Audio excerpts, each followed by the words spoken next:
Hello everyone and welcome back to another video today. And yes, I do know that I'm jumping on the bandwagon here lately by doing a lot of these reactionary videos.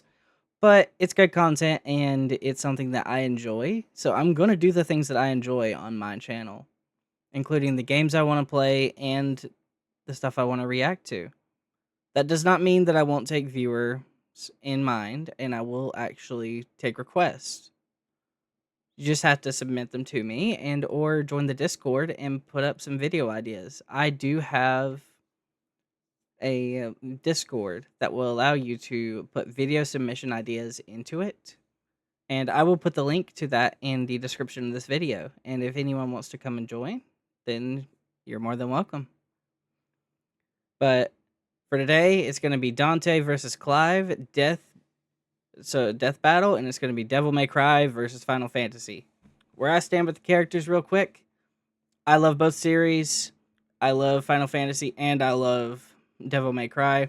I have a bigger attachment to Clive, although I still really love Dante. So, I'm going to vote for Clive in this one, but I have a sneaky suspicion that Dante is probably going to win. Let's go.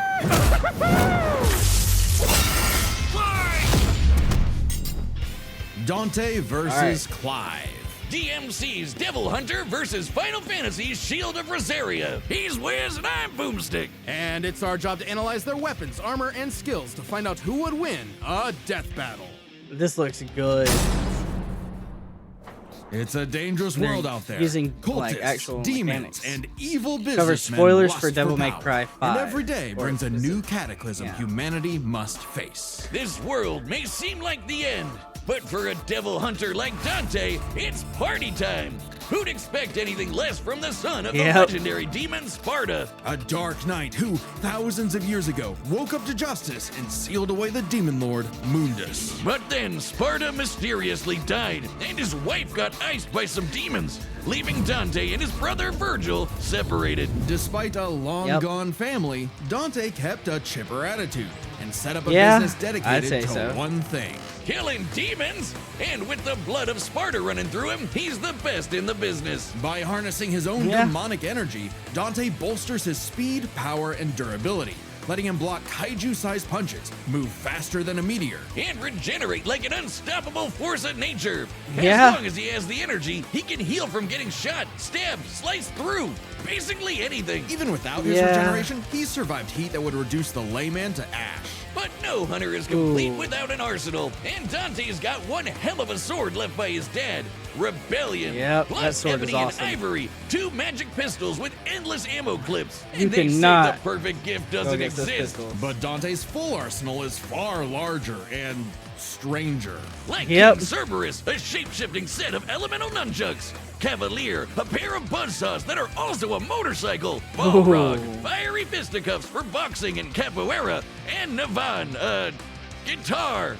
An electric guitar. There's also Lucifer, a backpack of endless laser swords that Dante got after slaying. Crazy. Actually, we never see how he beat Lucifer. Yeah, you know someone's a badass when they off-screened the actual devil. Then Yeah. there's my fave, Dr. Faust, a sentient hat that turns Dante into basically Orville Peck. Oh, and shoots crystallized demon blood. Dante needed this and much more when he got a warm welcome from the brother he thought long dead.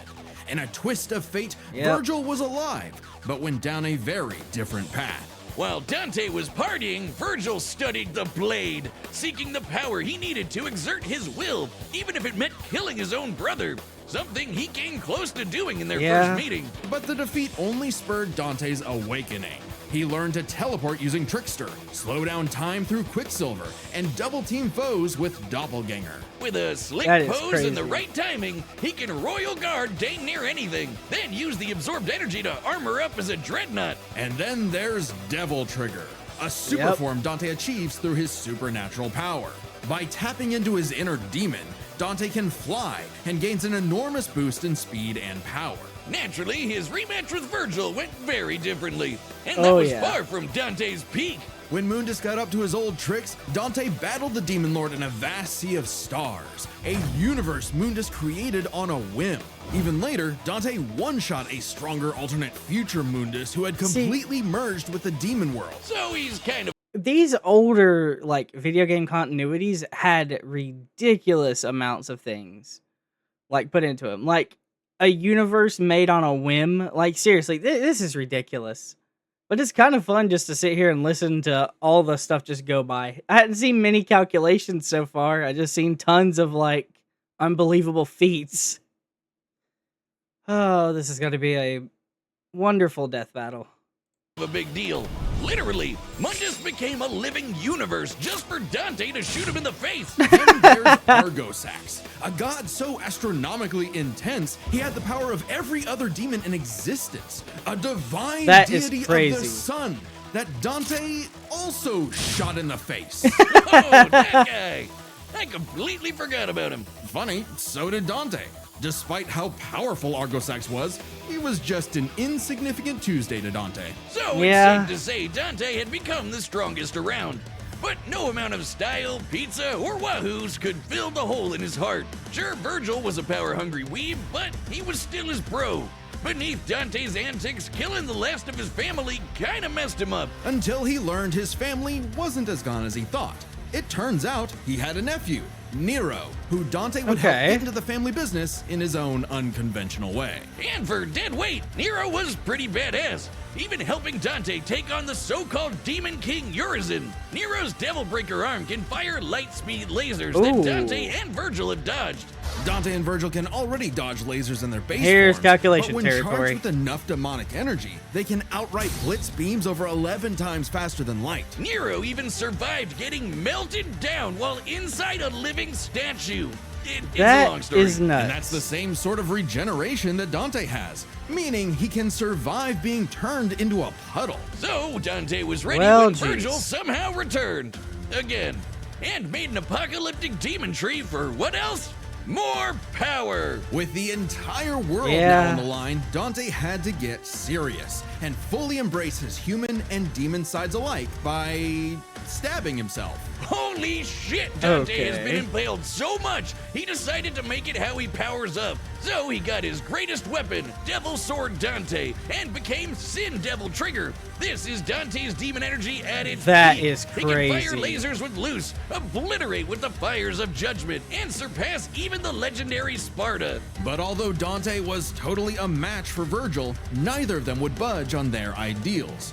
Both were destined to duel until one was dead forever. But thanks to Nero and two well-placed bitch slaps, they got some sense knocked into him. Dante realized that if he couldn't make Virgil abandon his ways, he might as well keep an eye on him. In one fell swoop, the two severed the world-spanning demon tree and prepared for a permanent departure to the underworld. You can choose your friends, but not your family. But if that's what it takes to keep Virgil safe, or rather to keep the world safe from Virgil, Dante will deal with it. And all things considered, he's happy slugging it out with his bro. Maybe happier than he's ever been. Proof that as long as you have the human drive, even hell can become a paradise sweet enough that a devil may cry. Very nice. Love the analysis. Here we Whiz, go. It's an emergency! This fight's gonna have a banger soundtrack, but my headphones broke! Well, good news. So they got a This battle is sponsor. sponsored by Raycon. And Keep who your else ears but open Raycon? and your holiday playlist rolling with Raycon's essential open earbuds. These open ear At some point, earbuds let I'm you stay going to connected buy your a pair of surroundings while Raycons, enjoying your and favorite I'm going music, to product podcasts, test and them. audiobooks. Perfect for a job, I would love to be commute, able to or have this hanging out. experience. Oh yeah, they sound great, just as good as some of the big brands, but at half the price. They're super lightweight, and somehow they never fall out. It's like magic. I think that's just good design. It's magic. Sure. Black Friday is just around the corner, and Raycon audio products are up to 30% off site-wide. From everyday essentials to the latest releases, it's the perfect time to upgrade your sound or get ahead on gifting. These early deals won't last long, so shop Ah, now so they before even they're have gone. regular Go to headphones. buyraycon.com/deathbattleopen to save on Raycon audio products site-wide. Okay. Maybe I could use that to buy me some Raycons. Sit down as we tell the tale of the kingdom of Rosaria and its prince, Clive Rosfield. Yeah. A man destined to be a dominant, the host to a mighty guardian icon. Anybody who's a Dom can draw on magic life juice called Ether, becoming a big scary monster. And commanding the element they embody to create storms, slay armies, and split the sea. Dominants are Which is forces of nature, crazy. and Clive would be the dominant of the Phoenix. Well, he was supposed to, but supposed Big to Bird be. said no thanks and instead picked his sick little brother Joshua. Parents don't Yep. play favorites, but I guess ancient monsters can. Despite the rejection and a deep loathing from his mother Annabella, Clive Yeah. and Joshua were only kind to one another. Clive saw the burden his brother bore and accepted his blessing of the Phoenix in hopes of becoming Joshua's shield. Meaning he learned Which a is bunch incredible. of magic. He can shoot fire, teleport with Phoenix shit, Yep. and took down this beast before he was even out of puberty. Even without magic, Clive's a capable swordsman, able to boost his speed and perception with precision dodge. But it wasn't enough when Annabella betrayed Rosaria for the Empire of Sanbreque.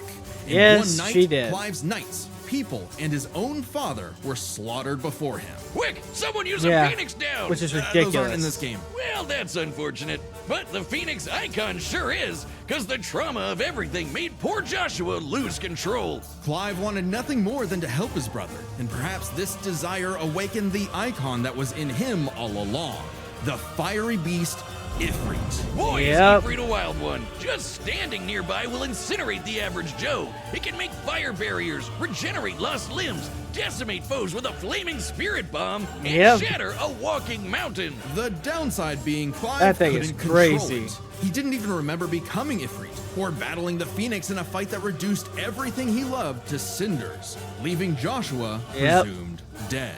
If that wasn't Was bad sad. enough, dear old Ma found him the next day and made him a slave to Sanbreque's army. Clive spent 13 years wallowing through life, searching for Ifrit's host for revenge, only to learn the one he wanted to kill was Himself. himself. This revelation hit Clive like a phantom train.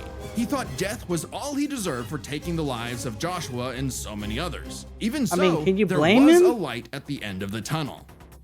No, not like that. Thanks to his friend Jill, the outlaw Sid, Yep. his doggo Torgal, and a very therapeutic three battle with are his awesome. self-hatred, Clive learned to carry the torch for his brother, fighting the real problems plaguing his world: crystals and racism. In the world of Valisthea, prejudice is alive and well for bearers. Basically, anyone who can use magic without special crystals. So Yep. what better way to dismantle the system than to help fellow bearers and destroy the mother crystals ruining the planet, all while picking up some nifty abilities. Through a mysterious Yep. power that lets him absorb icons, Clive took Garuda, an avian with sharp slashes and sharper talons. From Sid, he received Ramuth, so he could summon lightning. Yep, From his that was a main sad Jill, one. he got Shiva to freeze lava and even time itself. Yep. With Titan, he can block and absorb blows with earth-shattering fists. That was From a this satisfying dragon one. Prince, he got Bahamut and some deadly lasers. That dude And is through crazy. Odin, he can slow the flow of time and slice apart the fabric of space. This is the Looks most familiar. awesome. With these powers, Power. Clive stepped up to lead the bearers, and even reunited with Joshua, who was Yep. alive all along. Surprise! Clive spent 5 years freeing the land and became hot as hell while doing it. Well, no, not well, yeah, that way, but also through Ifrit. By using part of Ifrit's power, Clive can set himself aflame, activating Limit Break to boost his abilities. But Limit Yep. Break is far from Clive's limit. After absorbing the Phoenix essence from Joshua, he became Ifrit Risen.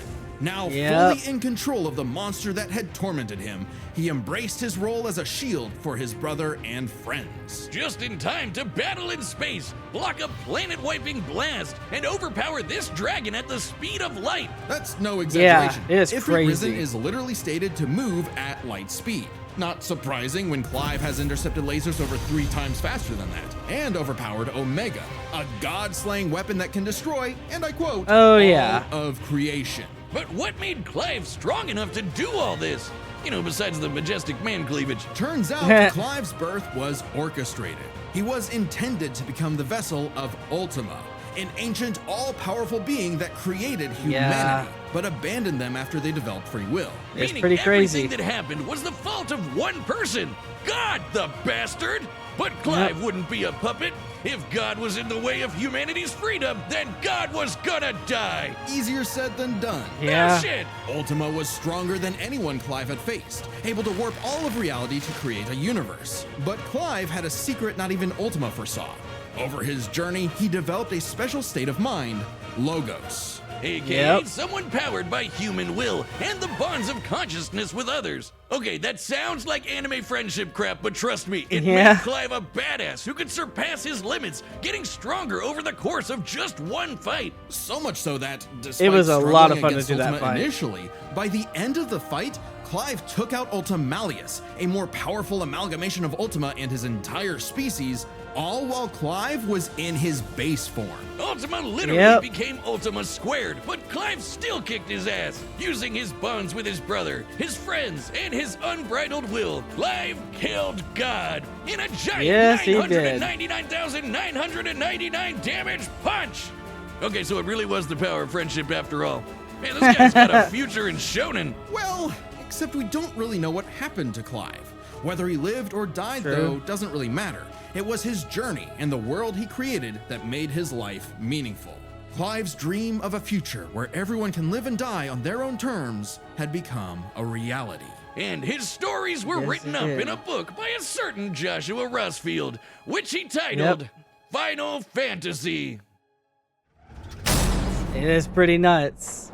The battle's coming up next, so call your winner now, folks, just like our sponsor, DraftKings. Come on, Clive. Season tips off, I have a lot of faith in you, but newest fantasy game. DraftKings Pick 6 is the easiest why way do I to feel like play they're for going to give big this to wins, Dante? with every possession giving you a shot. Here's how. Just pick more or less on 2 or more stats and unlock the upside every game brings. Oh, also, new DraftKings customers score $50 worth in bonus picks with just a $5 entry on your first pick set. Don't just watch basketball. Cash in. Download the Not really DraftKings something I'm Pick 6 interested app now and use code DEATHBATTLE. That's code DEATHBATTLE. Play just $5, get 50 in Pick 6 bonus picks. Make the call. So they got a double upside. sponsor In for this partnership one. with DraftKings Pick 6. Gambling problem? Call 1-800-GAMBLER. Help is available for problem gambling. Call 888-789-7777 or visit ccpg.org in Connecticut. They got Must be people that 18 actually plus. help. Age and eligibility restrictions vary by jurisdiction. Pick Okay. 6 not available everywhere, including New York and So they're even Ontario. offering help Void for where people with prohibited. gambling One per new problems. customer. That's Bonus nice. awarded as non-withdrawable Pick 6 bonus picks that expire in 14 days. Limited time offer. See terms at pick6.draftkings.com/promos.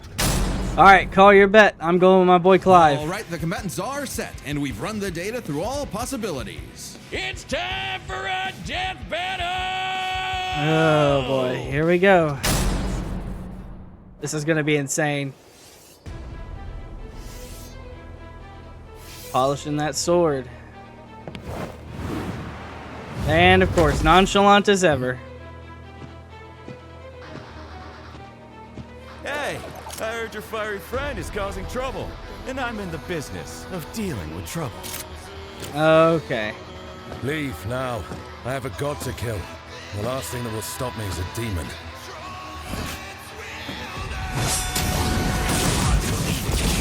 Ooh. Here we go.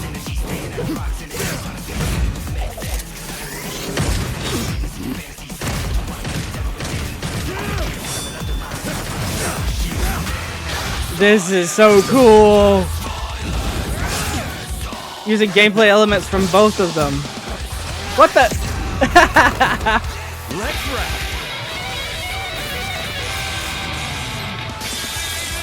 Fancy yourself a bard? Nice.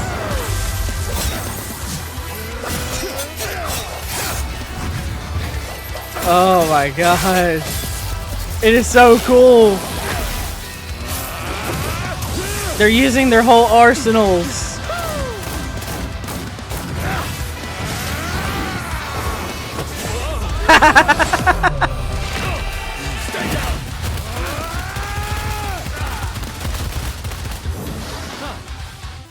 Okay.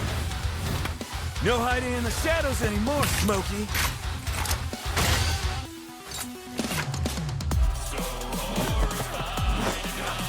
Time to see the light. Ooh.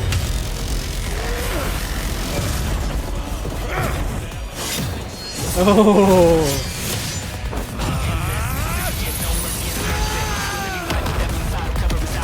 That is incredibly cool. The motorcycle. What the hell is that? Yeah.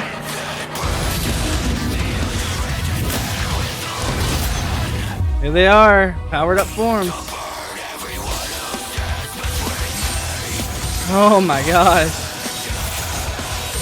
Zentetsuken. Here we go. Virgil's got some competition. Ooh. The Quicksilver can't do anything here. This is nice. Here we go.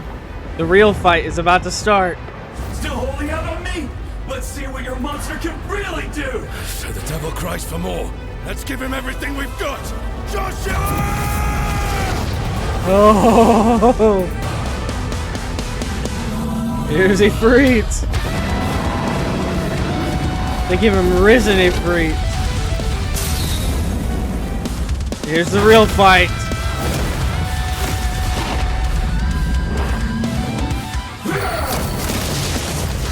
Come on. I won't underestimate you.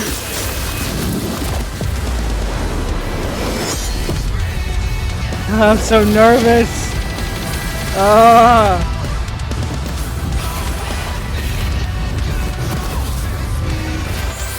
Here we go.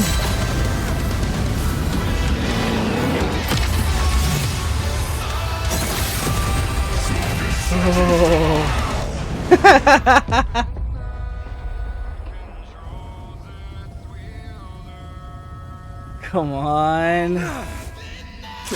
Come on, Clive. Just a little bit further. Please. Just once. I need more. It's Come in on. a bag, Smokey. Jackpot! I need every... Yes! Yes! Not bad. Not bad at all. Yes! My boy won! That god'll be nothing.